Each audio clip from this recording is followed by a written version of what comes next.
What's up, YouTube? Tonight we're on site inside the Tiny Lab with the founder, Corbett Lunsford.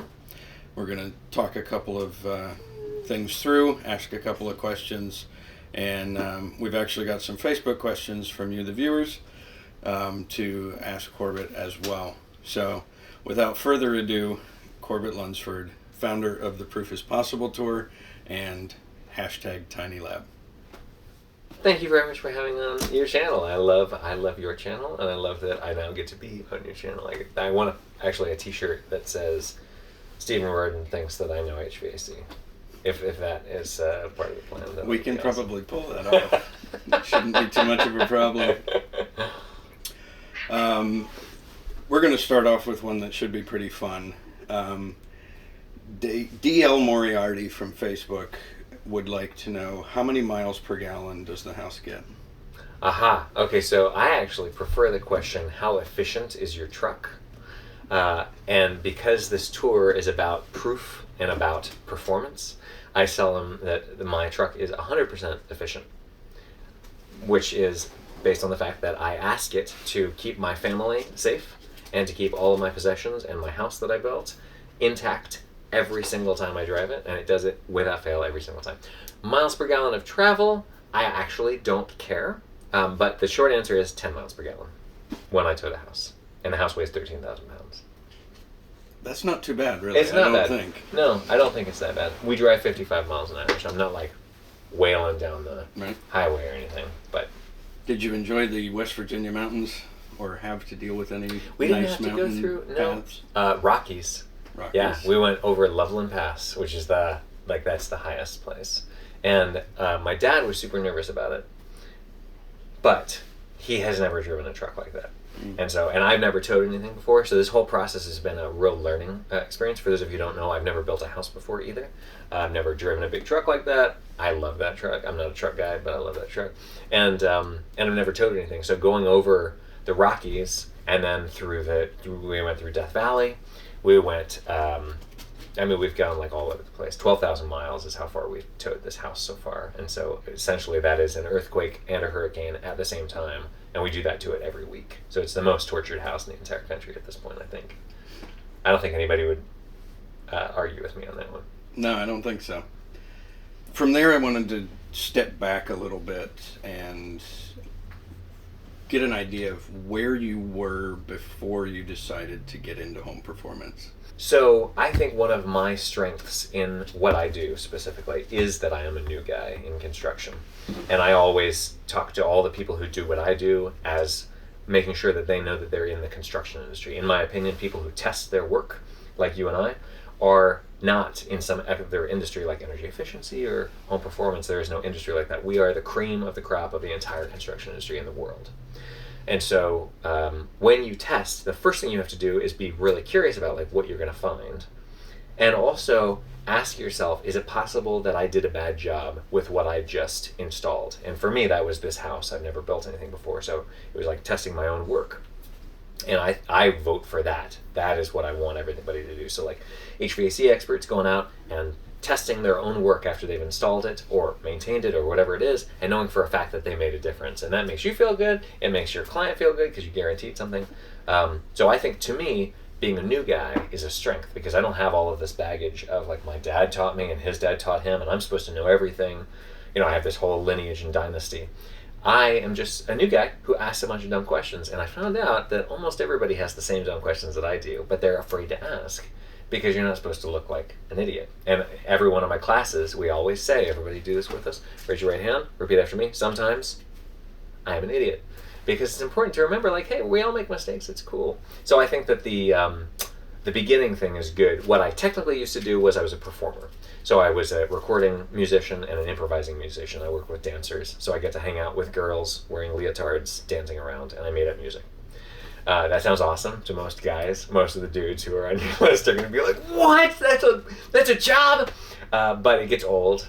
After 7 years of doing that, hanging out with college girls is not as enticing as you would think because they talk and college girls are generally like not. They don't have their stuff together yet until they're 25 years old, and then their brain stops growing, and then they can be like grown up. So in general, I try to like stick to 25 and older when I talk to people now, just because I've been there, done that. That's amazing to have come from there and ended up here, literally showing the world what is possible. I think, I guess I think of it as the performing side and the marketing side of having been an artist is important. And my wife, who's the co-founder of the tour and the house and all that stuff, is a filmmaker. So our YouTube channel came from that. And I think that music is about thinking in two planes at the same time. So you think about relationships of things out of time. For example, in HVAC, it's the relationship of your water heater that's atmospheric draft with your kitchen exhaust hood, with your furnace, with your ductwork that's in the attic. And those things have a relationship out of time. But then when you actually turn on the kitchen exhaust hood and the water heater at the same time, and you get this backdrafting situation and spillage, and then the ducts in the attic start pressurizing and sucking and blah, blah, blah, all this stuff starts happening. That's basically harmony and melody happening, right? So it's like out of time and in time, and consequence and relationships basically is everything inside of building performance. So when you think about things in two planes, you become a more powerful person in general. And I think that's what, if for anybody who plays music, that's the way that you're able to think, which is different. Not everybody thinks that way. So realizing that I had some special skill that had been trained into me was really useful because of the pattern of thinking that you bring to it. In your crash course class that you've done across the country, you really take pretty much every industry to task in a really no holds barred manner. And at the same time, the homeowners. I really try to make sure that everybody knows that we're all responsible for this, because the homeowners, the big problem is that the difference between Stephen Royden's HVAC work and the guy that they saw on 20 billboards along the interstate, they don't know what the difference is. And it's because they have been training us to think that they want cheap crap and as fast as possible all the time, right? They're always asking for discounts and things like that. So a big part of what we did tonight was making sure that they know, when you ask for a discount, get ready for me to ask for a discount from you without really making it explicit. I'm going to find a way to screw you back, right? And we're not friends anymore. If you say, what is your rate for doing this? And I tell you, and you say, okay, that's more than I was planning on, spending. But that doesn't mean that I should say, here's less money. So I think that, taking everybody who thinks that we could have careers in building or construction or home improvements or whatever you think of it as, and not ever change. Like, I've been installing ductwork for 40 years, and we never had to seal it. Why do I have to do this now? That doesn't float. Like, that's not my response nowadays, to be perfectly crass, if I may do that, is don't be a pussy, right? Because, like, really, I didn't used to be a competitive guy, but now that I'm in this field, I'm like, oh yeah, okay, cool. If you want to play jock with me, like, we can make this about sports. And that's what we're really trying to do with houses now, is like make them about sports. So you can say, that house is better than that house. It has better this, better that, all the stats, and everybody knows the stats. So yeah, I think that taking the specific fields to task without saying that there are bad guys out there, it's just that we all are working too fast, too hard, without thinking clearly, maybe not getting as much sleep. Don't forget to get your sleep. With a baby and 2 cats, and you're on the road and blah, blah, blah. So, like, I really think that thinking clearly and making sure that you're always checking yourself, reminding yourself that you're an idiot, testing is the whole thing. So I hope that it didn't come across too harshly or anything like that. But no, I think it's exactly what homeowners and contractors need to hear. There have been times where I have caught pretty significant grief for stating opinions based on my perception of the industry's quality or lack thereof. And I made a statement at one point that most contractors don't do a good job. And what I was countered with at that point was, so-and-so has been doing this for such and such amount of time, and he could run circles around you. Mm-hmm. And my thought, before I even realized that you were training people for this goal, was we need to re-educate the customer. Because if the customer wants fast, loose, and cheap, they're going to get exactly what they do get. I don't know the stats off the top of my head, but I know there's a massive percentage of equipment for HVAC across the country that doesn't run anywhere near where it's supposed to. Mm-hmm.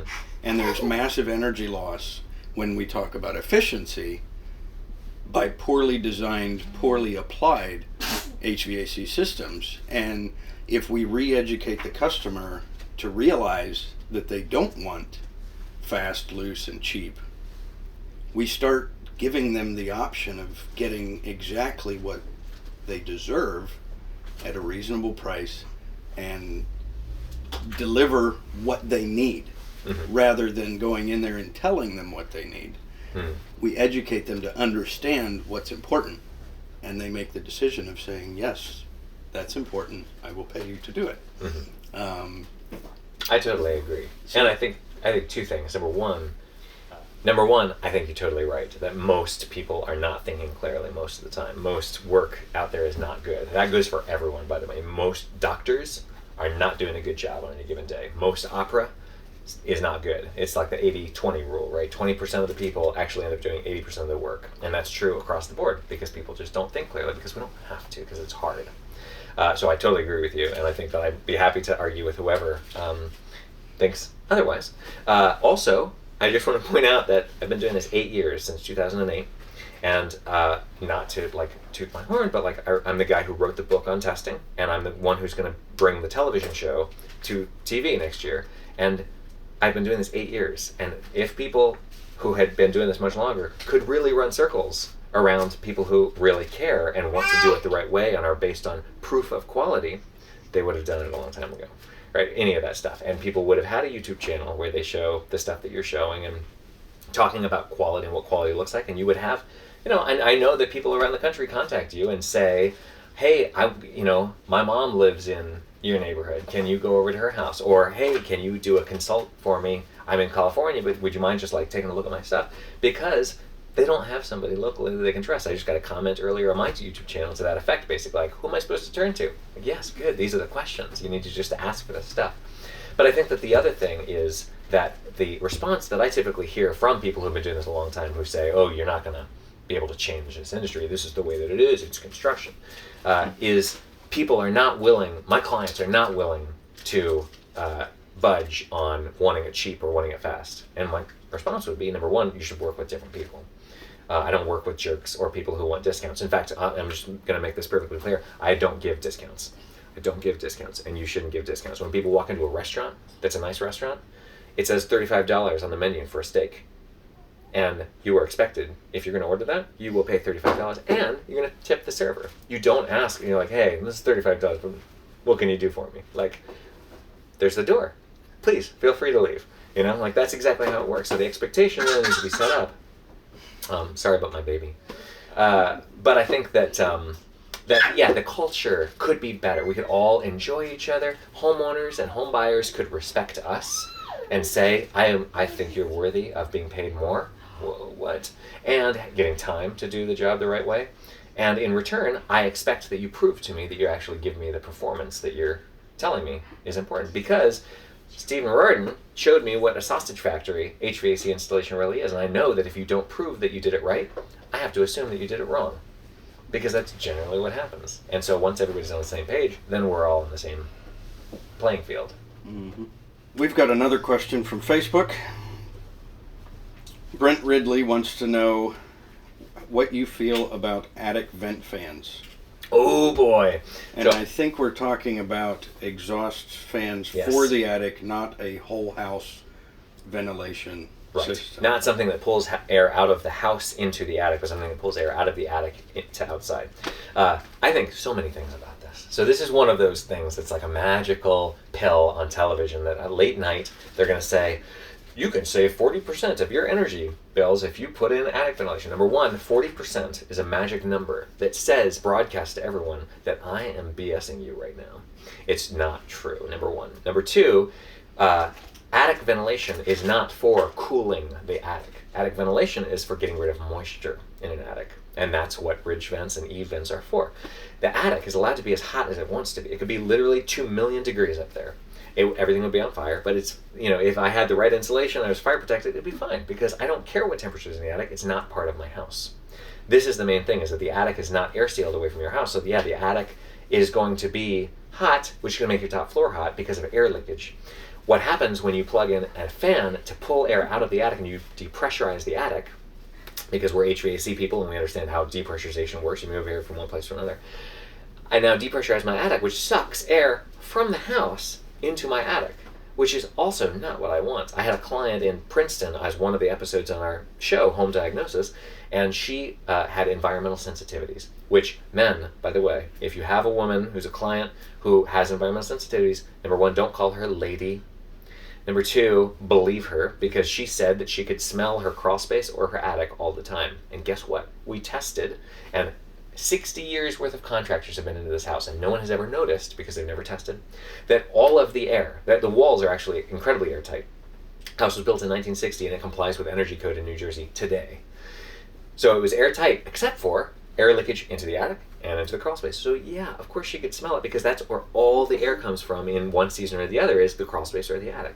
So I think that the attic is a very misunderstood place in general, and the last thing that you should do is ever get a fan, even if it's solar powered, because yay, solar, we all love solar. But in general, depressurization is a very misunderstood thing. We should just be careful about pressure imbalances. And that was part of the crash course that we saw tonight, right, was that the attic is outside space.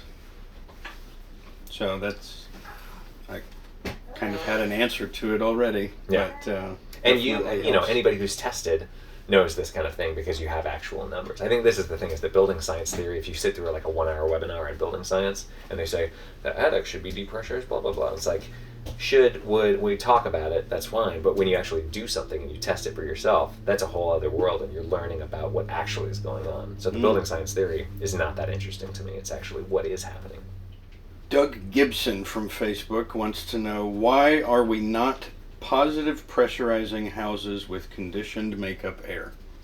Okay, so number one, in my opinion, and this is building science theory, I will tell you that I have an actual house that is built to be pressure equalized, and that is the house that we're in right now. It's the tiny lab. And Stephen and I are in here, and there are 2 adult women and 1 child woman who's 9 months old, and 2 cats. And they're, because there's a baby, there's a bunch of poopy diapers. I have a litter box, and I have a composting toilet. So there's a lot, not to be crass, but I'm going to be crass. There's a lot of poop in my house, and it's 210 square feet. And we cannot smell, can you smell poop? No. Okay, good. Whew. We cannot smell poop in here. I think we both agree. Ladies? No. No poop? No. Okay, good. So this is a pressure equalized house, and that makes it a lot easier for me to direct the air in a certain way. When you pressurize a house, what you're going to do is squeeze air out of all the gaps and cracks into potentially building assemblies. This is not so much a problem with efficiency. This is a problem with condensation, because when I push hot, moist air inside, it's right now 70 degrees and 50% relative humidity. Outside in Raleigh right now, it's like 25 degrees. It's a really cold night. When I push hot, moist air into my building cavities, it meets up with cold surfaces and then potentially condenses inside my walls, and I do not want that. So in general, in my opinion, all my clients are advised to do pressure equalization and not to have it be pressurized or depressurized, because all kinds of things happen. Also, it blows open your backdraft dampers on all your fans, so you're like losing even more. When you depressurize a house, at least the backdraft dampers kick into place. But depressurization has a whole bunch of issues too. Bill Wallace wants to know some more about makeup air, and he says, what are your thoughts on makeup air controls and where to bring it in, and what are your thoughts on required CFM? And then he says, resonant or ASHRAE? I love this question. This is a great question, Bill. Thank you. Okay, so there's 2 things. There's performance and there's prescription. And prescription is saying everyone should be the same. We're all the same. We should all be the same. Everyone is as smart as everyone else. They should all be graded the same, blah, blah, blah. Performance is everyone's different. Like, I think differently, you think differently. You have a beard, I don't have a beard. You should be treated better than I am because I don't have a beard. That's just the way it is. Sorry, everybody. But ventilation is the same way, in my opinion, with this house. Because we have 2 grown people and a baby living in less than 2,000 cubic feet of air, I want to be able to performance adjust my house. If I'm in 97 degree, 10% relative humidity air, and I am home alone all day long, I can back off my ventilation a little bit because I'm in here all by myself. It's dry outside. I don't need to be worrying too much about humidity issues, blah, blah, blah. I can back it off. If I suddenly have my cousin move in with us and she brings her 2 huge dogs with her, and now there's 2 big dogs and 3 adults and blah, blah, blah, I want to be able to increase my ventilation. So in my opinion, having a system that is not a 1-speed system is incredibly important so that you can actually change it and modify it. I think start with the ASHRAE or the ResNet or whatever you want to start with. Pick a standard. You can pick Steberg standard if you want to, but like pick one and then start there and be able to shift down and up from there with actual performance feedback. And in my house, the first thing that you see when you walk in the front door is the air quality testing station. So it monitors radon, carbon monoxide at low levels, particulates, formaldehyde, carbon dioxide, temperature, relative humidity, continuously. And that stuff will actually send me a text message if any of it goes wonky. So I will actually always be reminded my house is awesome, or like, ooh, something is off and I need to adjust. And that's the thing about a really high performance house like this. You need somebody who's pretty in tune with the high performance stuff, a really educated homeowner, which is good client-wise for you. Because the guy who installed this for me in Florida, I would only ever let him essentially touch this thing, unless it's to clean it, which is a different aspect. But like if I want to adjust this, I'm actually going to go home next week and I'm going to ask him over to help me adjust something about this because like he understands how serious I take all the performance aspects. Basically, it sounds like the answer is not one or the other. It's everything is different, so there's not a package to fix everything. Yes, and that's why listening is so important. When you ask questions like, what is your problem with your house? It smells. Okay, cool, we can fix that. Like, great, what do you want it to smell like? And then like we can have this kind of, what are you uncomfortable? Is your, whatever it is. But listening and asking people, what do you want to do with your house? Because we can make your house do whatever you want. It just depends on what you are looking for. One of the things that I get frequently is how much an air conditioner is going to cost. And, there are times when you may want to give a minimum because if someone thinks that you're going to end up at $2,500 to buy a 4-ton air conditioning system, that's as far from the truth as humanly possible. And so you may want to give them a realistic range of no less than this amount of money. But when it comes down to it, you have to answer as, it depends on what you want. Yeah. Because what you want will dictate what I give you, and what you want changes the price. And I think one easy sales technique is to just start, how you have the 3 packages, start giving them the platinum package. And it's like the most expensive, and then you give them the gold and you give them the silver. And generally when you do it that order, rather than like basic is this is the cheapest you can possibly do. Because you don't want to sell them the basic thing. You want to sell them the platinum because that's the most awesome. It's the most fun to do. It's the most satisfying for you, etc. If you do it in that order, they'll generally always pick something on the top level. They'll very rarely go with the lowest level. But if you start with the basic and you're like, okay, $2,500 would be like the most dirt cheap I could possibly do. That would be like a window air conditioner with like a fan next to it. And then they're like, that sounds pretty good. And then, oh, you've got more? Oh, okay, well, I'll listen to this stuff. But really, I want that thing that you said first. So I think that, it's like asking people what they want and also knowing what kind of client you're looking for. Because as we said already, don't work with jerks. If you want to be a high-performance contractor, you work with high-performance people. In fact, my rate, I've had people who are, other diagnosticians who say, dude, you charge more than my attorney does. Part of the reason I do that is because in order to even make an appointment with me, you have to be a serious person about this. So I don't get jokers and people who just want to talk to call me out to their house. They know for a fact that they're going to pay like serious money, and they make the appointment for that very reason. So if that actually protects it, then I know like, okay, they're very clear about what they want, or they're clear about maybe what they're confused about at least. and they want some answers about some things and some advice. And I think that's the best thing that anybody in construction can do, is like be a person who is willing to measure and test things and then give honest advice and educate the client. And then what you say is, look, I don't want to sell you on working with my company specifically, but whoever you work with, here are the things that you should ask for and demand to be on their contract. When you do that, and when Stephen Reardon does that, no one else in town is going to be able to give them what they want, because now their mind is poisoned. You've infiltrated and made sure that they know, if you're not asking for these things, I'm going to cheat you probably, right? That's like really what happens. And so please make sure that you're asking for these things, because I care about your family and your kids. I want to make sure that they're safe and comfortable. Right.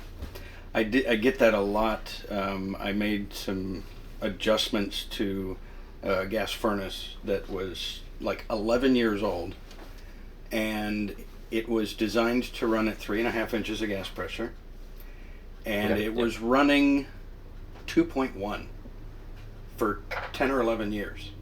Okay.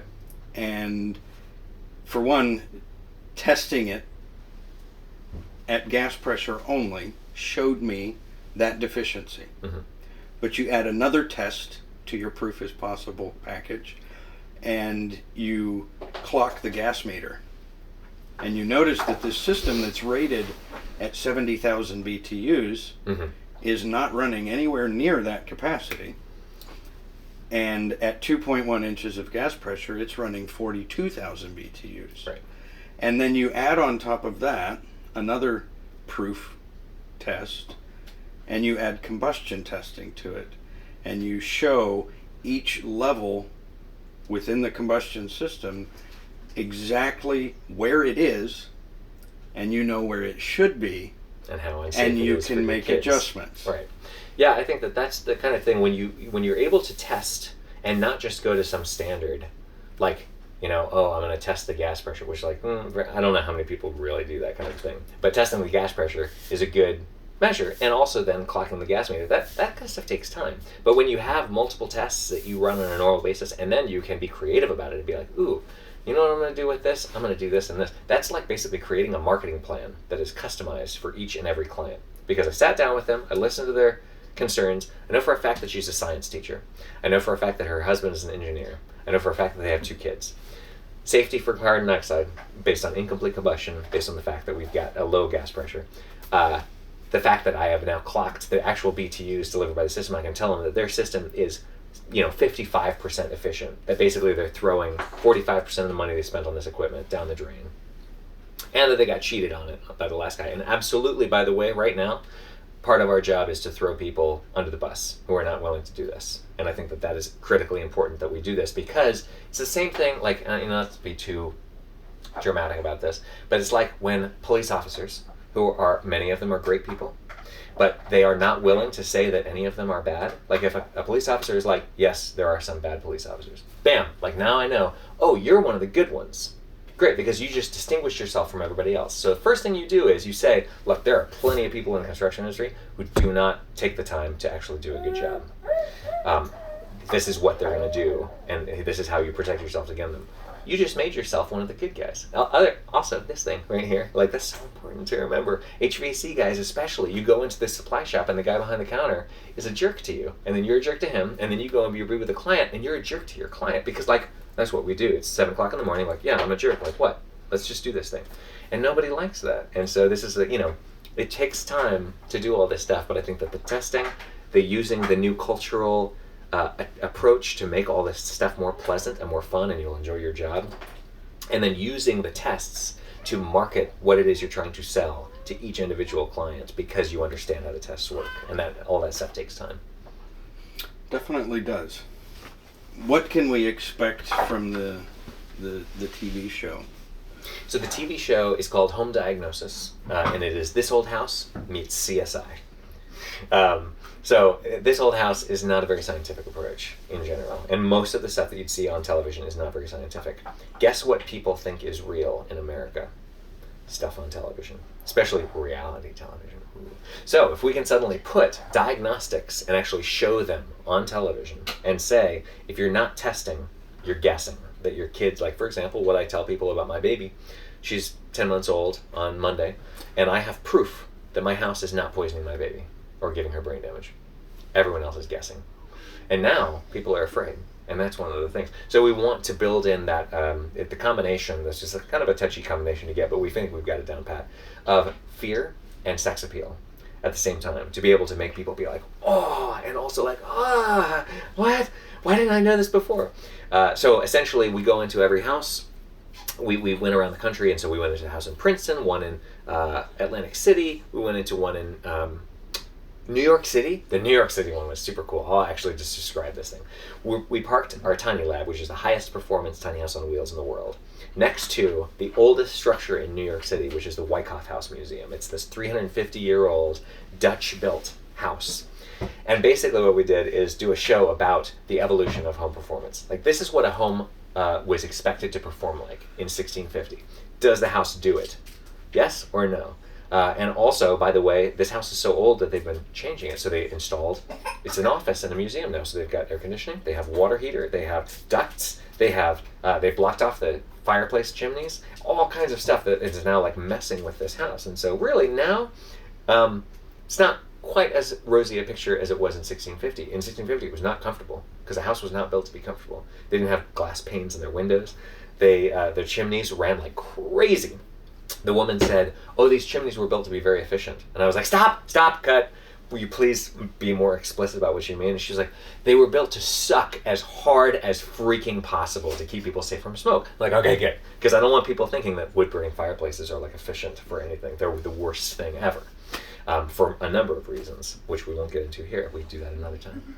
But I think that that evolution of home performance, and then obviously seeing it in play in each of the modern houses. We do older houses, we do some new houses, and some really complicated houses, and some really simple houses, some homeowners who are young, and some homeowners who have been in the house for 30 years, and kind of like seeing what all these people want. And in general, all construction and home improvement could involve diagnostics to make it better, because the construction and home improvement industry is the only one that has no built-in quality control mechanism. Once we teach people that and show them the sausage factory, then they know, like, ooh, if I don't get this new thing, then I know that I'm probably getting something that's not very good. I wanted to ask you about free estimates.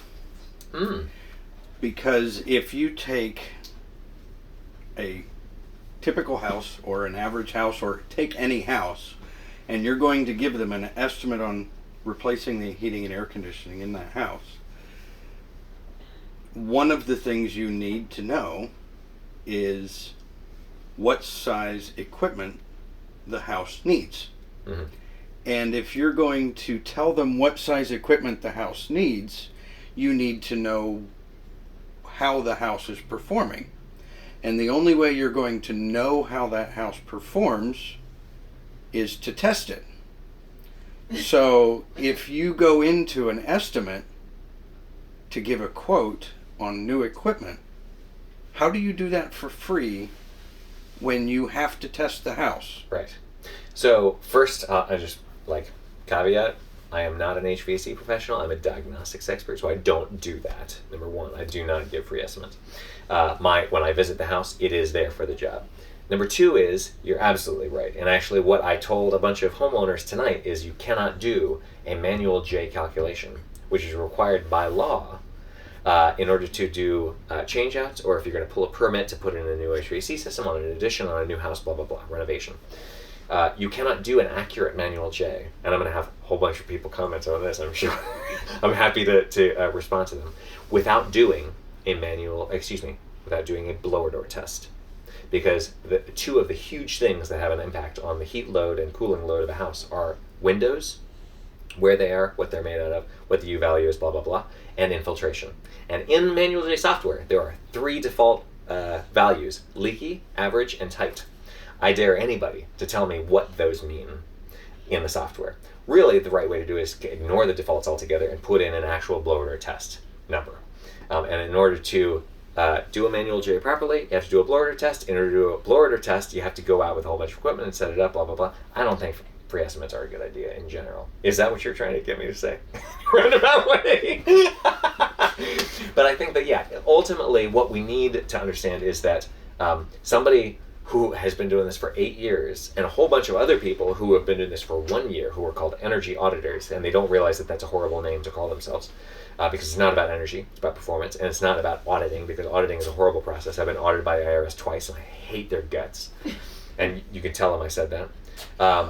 But I think that the people who are out there using diagnostics, who might not know anything about HVAC, you guys, we need your help, like, please help us, are telling people that you can't do your job unless you do diagnostics. And so when you guys show up and you don't do diagnostics, it's going to look bad, because they just heard from somebody who stood up in front of them and told them, like, here's how everything works scientifically, bam, and they feel great after they left my session. And then they go and they hire somebody who's not Steven, who doesn't do diagnostics, and they're like, I think that you are actually one of those old style contractors who actually doesn't do any of the new 21st century stuff, right? Isn't that you?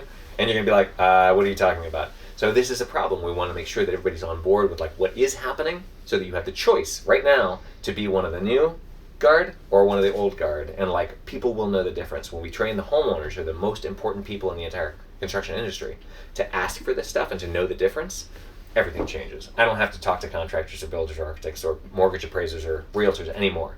All we have to do is talk to their homeowners. And if we actually make them ask for it and make them interested, that's it. End game. My favorite customers are those customers that make me a little uncomfortable to think that maybe I won't be able to answer all their questions. Yeah. Because when a customer is properly educated, you don't have to worry about pulling the wool over their eyes to cover up something.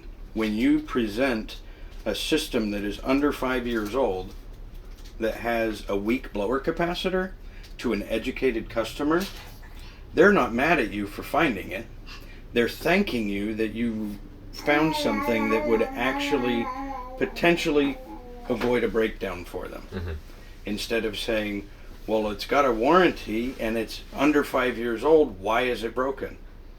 They realize that systems are fallible. It's built by humans. That they're complicated. Yeah, exactly. And once they start thinking about the system at all, like the system of interacting and interdepending parts, I think that that's where it becomes beautiful. As long as your client gets that stuff is complicated, that's like the beginning of the whole conversation. So I think, yeah, you're absolutely right that it's people who are looking online and learning stuff from blogs and things like that, or watched a YouTube video, which, like, we make the YouTube videos, and yeah, there are a lot of YouTube videos that aren't, like, technically as awesome or as accurate, but the fact that they're out there looking for the information means that this is a gold mine for us. If you can be that person that actually teaches them for real, they're already interested. They're out there looking at, like, forums and watching YouTube videos on HVAC stuff. They want to learn.